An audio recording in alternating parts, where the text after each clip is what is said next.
নিজৰ কষ্টৰ কথা কাৰোবাক কোৱাতকৈ অকলে নিজকে মানি লোৱাই বেছি ভাল।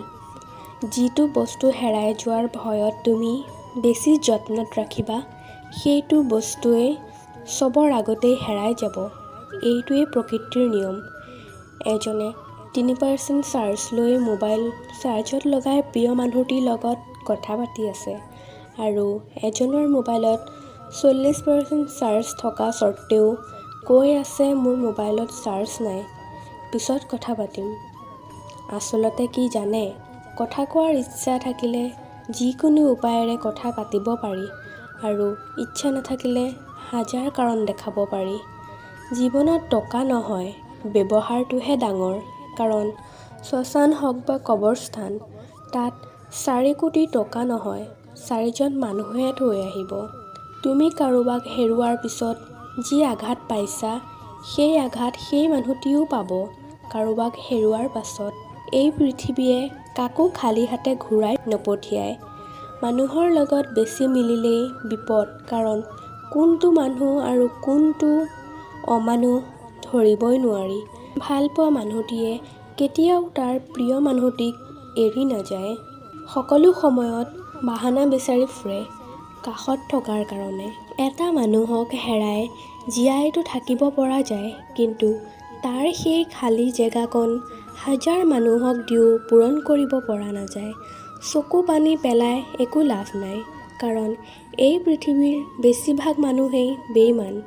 কিছুমান মানুহে ভালপোৱা প্ৰকাশ কৰে কম, কিন্তু সিহঁতৰ ভিতৰতেই থাকে আকাশ সমান ভালপোৱা। সম্পৰ্কৰ নাম যিয়েই নহওক, মন বেয়া থকা সময়ত যিয়ে কাষত থাকে সিয়ে আপোন। বিশ্বাস বস্তুটো বহুত অদ্ভুত। মানুহে যিবোৰ পায় বিশ্বাস কৰিয়েই পায় আৰু যিবোৰ হেৰুৱায় বিশ্বাসৰ কাৰণেই হেৰুৱায়। নিজৰ আত্মসন্মান বিসৰ্জন দি নিজকে সৰু কৰি কাৰোবাৰ ভালপোৱা পোৱাতকৈ অকলে থকা বহুত ভাল। জীৱন সলাবলৈ সময় লাগে, কেতিয়াবা সময় সলাবলৈও গোটেই জীৱন লাগি যায়। ভালপোৱাটো অন্যায় নহয়, কিন্তু ভালপোৱাৰ নামত অভিনয় কৰাটোহে ডাঙৰ ভুল। যাৰ জীৱনত মায়াৰ পৰিমাণ বেছি, তাৰ জীৱনত কষ্টৰ পৰিমাণো বেছি। সেয়ে জীৱনত যিমান মায়া কমাব পাৰিব, সিমান ভালে থাকিব পাৰিব। জীৱনত যদি সঁচাকৈ কাৰোবাক ভাল পোৱা, তেনেহ'লে তাক কেতিয়াও হেৰাই যাব নিদিবা। কাৰণ চকু পানী হয়তো মুচিব পাৰিবা, কিন্তু হৃদয়ৰ কান্দনৰ পানী কেতিয়াও মুচিব নোৱাৰিবা।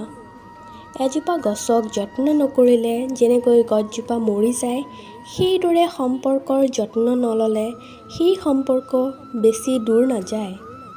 যিয়ে তোমাক মনৰ পৰা ভাল পাব, সি এই 3টা আচৰণ কেতিয়াও নকৰিব। নম্বৰ 1, সম্পৰ্ক যিমানেই কঠিন আৰু জটিল নহওক কিয়, সি কেতিয়াও তোমাক এৰি নাযায়। নম্বৰ 2, হাজাৰ ব্যস্ত থাকিলেও সি তোমাক ব্যস্ততাৰ অজুহাত নেদেখাব। নম্বৰ 3, কোনো পৰিস্থিতিত তোমাক আনৰ সন্মুখত সৰু নকৰিব। ভালপোৱাত কি আছে, সুখ নে দুখ? যদি সুখ থাকে তেনেহ'লে মানুহ ইমান কান্দে কিয়? আৰু যদি দুখ থাকে তেনেহ'লে মানুহে ইমান ভাল পায় কিয়? ভিডিঅ'টো চাই ভাল লাগিলে এটা লাইক কৰি দিব। ধন্যবাদ।